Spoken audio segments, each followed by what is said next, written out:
السلام عليكم ورحمة الله وبركاته.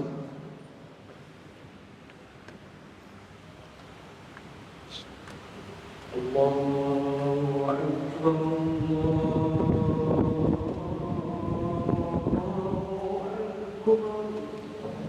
الله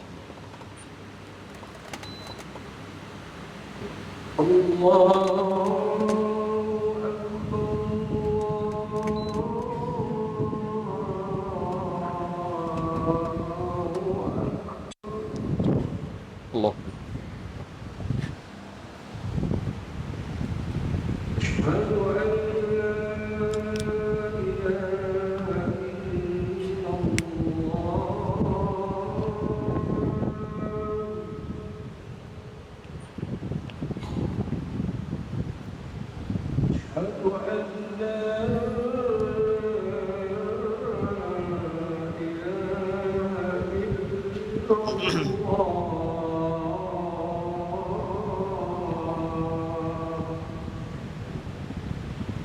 لا إله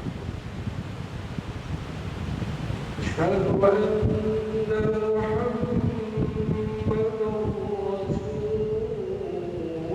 الله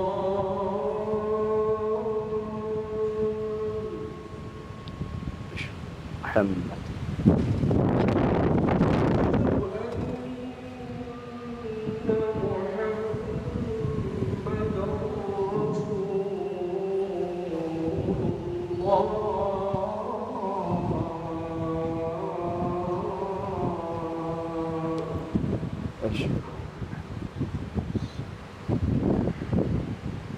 حي على الصلاة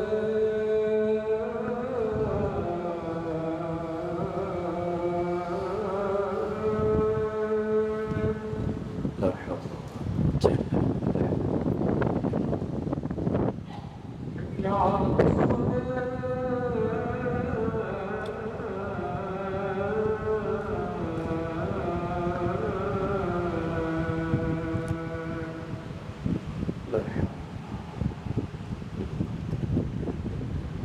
حي على الفلاح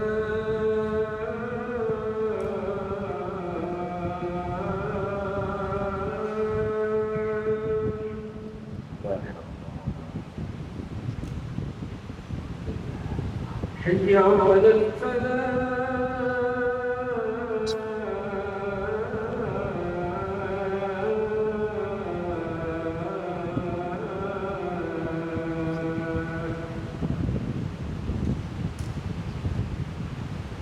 الله أكبر الله أكبر لا إله إلا الله لا إله إلا الله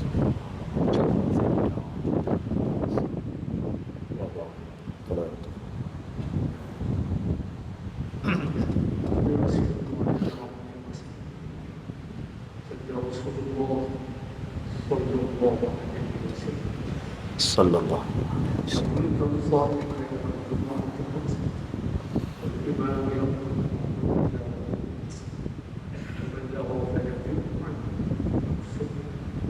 Siapa yang berpegang dapat kepada Allah, maka sesilah itu tidak kesulitan mengenal Allah. Oleh itu dengan bela bela dan pengadaan kepada Allah yang maha esa. Mudah-mudahan kita termasuk dalam kalangan orang yang mendapat rahmat di sisi yang jauh.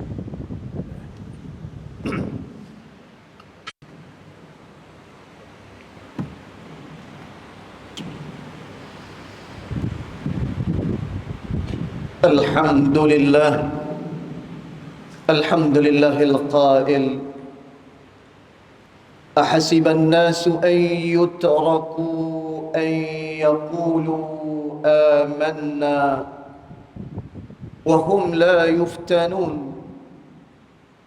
أشهد أن لا إله إلا الله وحده لا شريك له وأشهد أن سيدنا محمدا عبده ورسوله. اللهم صل وسلم على سيدنا محمد وعلى آله وأصحابه أجمعين. أما بعد، فيا عباد الله اتقوا الله، أوصيكم وإياي بتقوى الله، فقد فاز المتقون. قال الله تعالى في تنزيله: يا أيها الذين آمنوا أطيعوا الله وأطيعوا الرسول وأولي الأمر منكم، فإن تنازعتم في شيء فردوه إلى الله والرسول إن كنتم تؤمنون بالله واليوم الآخر، ذلك خير وأحسن تأويلا. Maksudnya, wahai orang-orang yang beriman, taatlah kamu kepada Allah dan taatlah kamu kepada Rasulullah sallallahu alaihi wasallam dan juga kepada ulil amri, yakni orang-orang yang berkuasa daripada kalangan kamu. Kemudian jika kamu berbantah-bantah, yakni kamu berselisih di dalam sesuatu perkara, maka hendaklah kamu mengembalikan perkara itu kepada kitabullah, yakni Al-Quranul Karim, dan juga kepada as-sunnah Rasulnya. Jika kamu benar-benar beriman kepada Allah dan juga hari akhirat, yang demikian adalah lebih baik bagi kamu dan lebih elok pula pada kesudahannya. Sidang Jumaat yang dirahmati Allah, marilah kita meningkatkan rasa takwa kita kepada Allah Subhanahu wa taala dengan bersungguh-sungguh melaksanakan segala perintahnya dan meninggalkan segala larangannya. Mudah-mudahan kehidupan kita akan senantiasa diberkati dan mendapat kerahmatan daripada Allah Subhanahu wa taala di dunia maupun di akhirat. Mimbar Jumaat pada hari ini akan memperkatakan tentang rahmat Allah Ta'ala di sebalik daripada setiap ujian kehidupan. Ma'asyiral muslimin rahimakumullah, setiap manusia tidak akan terlepas daripada menghadapi ujian hidup ini. Ujian yang ada di dalam kehidupan kita adalah sebahagian daripada penilaian yang diberikan oleh Allah Subhanahu wa taala untuk menilai tahap keimanan hamba-Nya. Manusia yang belum pernah diuji pastinya merasa yakin bahawa takdir akan selalu memihak kepadanya. Namun apabila seseorang itu diuji dengan ujian hidup, maka disitulah akan terzahir kedudukan iman kita yang sebenar-benarnya. Allah Subhanahu wa taala berfirman di dalam surah Al-Ankabut ayat kedua, sebagaimana yang telah dibacakan pada awal khutbah tadi, yang bermaksud, patutkah manusia menyangka bahawa mereka akan dibiarkan hanya dengan menyatakan kami telah beriman kepada Allah, sedangkan mereka belum lagi diuji? Pastinya ujian hidup akan memberikan satu pengalaman baru dalam diri seseorang. Ada sebahagian daripada kita yang apabila diberikan ujian, maka mereka akan berkeluh kesah, merungut, mengadu nasib dan menyalahkan orang lain. Namun bagi mereka-mereka yang beriman sungguh kepada Allah Subhanahu wa taala, ujian adalah suatu medan untuk menilai kekuatan iman sama ada kita redha terhadap ketetapan Allah Azza wa Jal, ataupun kita akan menyalahkan takdir tersebut. Musibah dan ujian boleh berlaku dalam pelbagai bentuk. Ada sebahagian daripada kita yang terlantar sakit, lalu tidak boleh menyara kehidupannya. Ada pula yang kehilangan harta benda kerana ditipu oleh rakan sendiri. Ada yang diberhentikan kerja, lalu hilang pula punca pendapatannya. Dan ada juga yang diuji dengan kehilangan orang yang paling disayangi. Kesemua ini pastinya memberikan tekanan dalam kehidupan dan menyebabkan mereka sukar untuk berhadapan dengan kenyataan ini. Ketahuilah bahawasanya Allah sedang menguji kita. Allah sedang melihat bagaimana kita bertindak terhadap ujian tersebut. Dan Allah Subhanahu wa taala sedang menguji sama ada kita memahami hakikat sebenar apa yang dinamakan sebagai takdir itu. Saudara-saudaraku kaum muslimin yang dirahmati Allah sekalian, ingatlah, sebagai orang yang beriman, kita perlu meyakini bahawa setiap musibah dan ujian yang datang adalah merupakan tanda kasih sayang Allah Subhanahu wa taala kepada hamba-hambanya. Janganlah kita cepat menyalahkan takdir, kerana yakinlah bahawa setiap ujian itu akan hadir bersama-sama dengannya hikmah yang besar, sekiranya dilalui dengan penuh kesabaran. Rasulullah sallallahu alaihi wasallam pernah bersabda, sebagaimana yang diriwayatkan daripada Sayyidina Anas bin Malik radhiyallahu anhu wa ardhah, yang maksudnya, sesungguhnya setiap ujian besar yang datang pada kita akan disertai dengan ganjaran pahala yang besar. Dan sesungguhnya apabila Allah mencintai sesuatu kaum itu, maka dia akan menguji mereka. Maka oleh itu, barang siapa yang redha, yakni menerima ujian tersebut, maka baginya keredaan daripada Allah Subhanahu wa taala. Namun barang siapa yang marah dan juga tidak berpuas hati dengan ketentuan Allah Ta'ala, maka baginya kemurkaan daripada Allah Subhanahu wa Ta'ala. Hadis riwayat Al-Imam At-Tirmidzi. Setiap ujian yang dihadapi dalam kehidupan ini akan menjadikan jiwa seseorang insan itu lebih kuat dan tabah di dalam menghadapi liku-liku kehidupan ini. Maka sentiasalah bersangka baik dengan Allah Subhanahu wa taala, dengan mencari hikmah, mencari kekuatan dan kebaikan dalam segala ujian yang dihadapi. Allah Subhanahu wa taala berfirman menerusi ayat yang ke-216 daripada surah Al-Baqarah, yang bermaksud, boleh jadi kamu membenci akan sesuatu padahal ia amat baik bagimu. Boleh jadi pula kamu menyukai akan sesuatu perkara padahal ia amat buruk bagimu. Dan ingatlah, sesungguhnya Allah Subhanahu wa taala Maha mengetahui, sedangkan kamu tidak mengetahui apa-apa pun.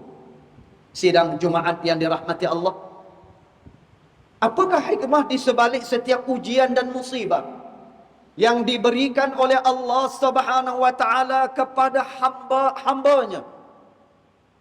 Pertama, Allah Subhanahu wa taala ingin menghapuskan dosa-dosa hambanya. Ketahuilah bahawa sesungguhnya setiap musibah dan ujian yang melanda hidup, ianya ada kebaikan pada sisi Allah Ta'ala, iaitulah dalam bentuk pengampunan dosa. Rasulullah sallallahu alaihi wasallam bersabda, sebagaimana yang diriwayatkan daripada Abu Hurairah radhiyallahu anhu wa ardah, yang maksudnya tidaklah seseorang muslim itu yang ditimpa kemalangan, kemiskinan, kesedihan, kesakitan, keresahan, bahkan tertusuk dengan duri sekalipun, kecuali Allah Subhanahu wa taala menghapuskan dosa-dosanya dengan apa yang menimpanya itu. Hadis riwayat Al-Imam Al-Bukhari. Kedua, Allah Subhanahu wa taala ingin mengangkat kedudukan seseorang itu di sisinya dengan mendatangkan ujian kepadanya. Apabila seseorang itu ditimpa musibah dan ujian, lazimnya dia akan banyak merenung dan menginsafi akan dirinya. Allah Subhanahu wa taala sangat suka apabila ada daripada kalangan hamba-Nya memohon, meminta dan merintih serta mengharap sesuatu kepadanya.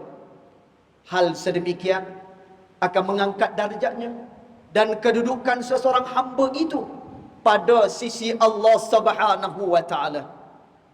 Dalam sebuah hadis yang diriwayatkan daripada Abu Hurairah radhiyallahu anhu wa ardah, bahawasanya baginda Rasulullah sallallahu alaihi wasallam bersabda, yang maksudnya sesungguhnya seseorang itu benar-benar memiliki kedudukan pada sisi Allah, namun tiada satu pun amalnya yang mampu mengangkatnya ke sana. Maka Allah sentiasa mengujinya dengan sesuatu yang tidak disukai olehnya, sehingga dia mampu sampai pada kedudukan tersebut, yakni kedudukan yang tertinggi pada sisi Allah. Hadis riwayat Al-Imam Ibn Hibban. Ketiga, ujian dan musibah ini juga adalah salah satu cara bagaimana Allah Subhanahu wa taala mahu memasukkan seseorang itu ke dalam syurga-Nya. Syurga adalah merupakan matlamat yang paling tinggi dan yang paling diinginkan oleh setiap orang-orang yang beriman. Mereka yang sabar terhadap ujian dan tidak bertindak di luar batasan agama, maka sifat sabar itu akan menjadi laluan dan jalan kepadanya untuk mengetuk pintu syurga Allah Subhanahu wa taala. Dalam sebuah hadis qudsi yang diriwayatkan oleh Sayyiduna Abu Umamah Al-Bahili, Rasulullah sallallahu alaihi wasallam bersabda, yang maksudnya Allah Subhanahu wa taala berfirman, wahai anak-anak Adam, sekiranya kamu bersabar dan ikhlas ketika saat mendengar berita musibah, maka aku tidak meredakan satu pahala pun baginya, kecuali aku akan memberikan kepadanya syurgaku, kata Allah. Hadis riwayat Ibn Majah. Sidang Jumaat yang dirahmati Allah sekalian, justru sebagai mengakhiri khutbah pada kali ini, maka mimbar ingin menyeru jemaah sekalian agar tidak berasa lemah dan janganlah berputus asa apabila berhadapan dengan sesuatu musibah dan ujian dalam hidup ini. Berserahlah kepada Allah Ta'ala dengan penyerahan yang sebenar-benarnya, dan yakinlah bahawa di sebalik setiap ujian itu pasti ada rahmat Allah Subhanahu wa taala. Berusahalah menghadapi musibah tersebut dengan mencari jalan penyelesaian yang bijaksana. Penuhilah waktu kita dengan berdoa kepada Allah, bertawakal serta mendekatkan diri kepada Allah Subhanahu wa taala. Mungkin ada juga daripada kalangan kita yang merasa kecewa dengan takdir ataupun ketentuan yang sedang dihadapi pada hari ini dan juga pada saat ini. Yakinlah bahawa Allah sedang menguji kita di atas pentas dunia. Di atas pentas dunia ini manusia merancang, Allah Ta'ala juga merancang. Akan tetapi pastinya apa yang disediakan oleh Allah Subhanahu wa Ta'ala itu adalah sebaik-baik perancangan. Firman Allah Subhanahu wa taala dalam surah Al-Baqarah ayat 286 yang berbunyi, la yukallifullahu nafsan illa wus'aha laha ma kasabat 'alayha ma iktasabat rabbana la tu'akhidhna in nasina aw akhtana rabbana wa la tahmil 'alaina isran kama hamaltahu 'ala alladhina min qablina rabbana wa la tuhammilna ma la taqata lana bih wa'fu 'anna waghfir lana warhamna anta maulana fansurna 'alal qaumil kafirin. Maksudnya Allah tidak akan membebani seseorang melainkan setakat yang dia terdaya untuk menanggung olehnya. Dia mendapat pahala bagi kebaikan yang diusahakannya. Begitu juga sebaliknya, dia akan menerima balasan seksa bagi kejahatan yang dikerjakan olehnya. Mereka berdoa, wahai Tuhan kami, janganlah engkau menghukum kami jika kami terlupa ataupun kami tersalah. Wahai Tuhan, janganlah engkau timpakan kami dengan beban yang berat sebagaimana yang telah engkau timpakan ke atas orang-orang yang sebelum kami. Wahai Tuhan kami, janganlah engkau timpakan kepada kami beban yang tidak boleh kami tanggung. Maafkanlah kami, ampunilah kami, dan rahmatilah kami. Engkaulah penolong kami, maka tolonglah kami menghadapi kaum yang kafir ini. Barakallahu li wa lakum fil Qur'anil azim, wa nafa'ani wa iyyakum bima fihi minal ayati wadh-dhikril hakim, wa taqabbala minni wa minkum tilawatah innahu huwas sami'ul alim. Aqulu qawli hadha wa astaghfirullahal azim li wa lakum wa li sa'iril muslimina wal muslimat wal mu'minina wal mu'minat fastaghfiruhu faya fawzal mustaghfirin wa ya najatat taibin. Allahumma salli wa sallim wa zid wa adim wa an'am wa tafaddal wa barik bi jalalika wa kamalika ala ghairi ibadik wa ashrafi ubadik wa as'alil ardi wal ajam wa imami tayyibata wal haram hamil qasim سيدنا ومولانا محمد وعلى آله وصحبه وسلم رضي الله تبارك وتعالى عن كل الصحابة رسول الله أجمعين.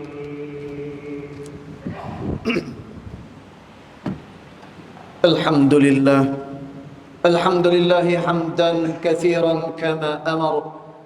أشهد أن لا إله إلا الله وحده لا شريك له وأشهد أن سيدنا محمدا عبده ورسوله.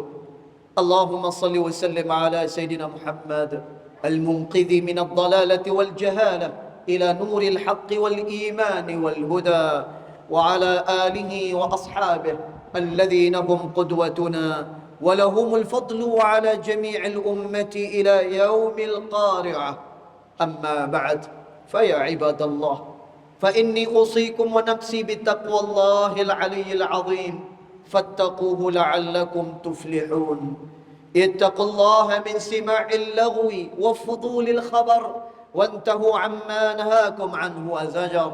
فقال الله تعالى: يا أيها الذين آمنوا اتقوا الله ولتنظر نفس ما قدمت لغد واتقوا الله إن الله خبير بما تعملون.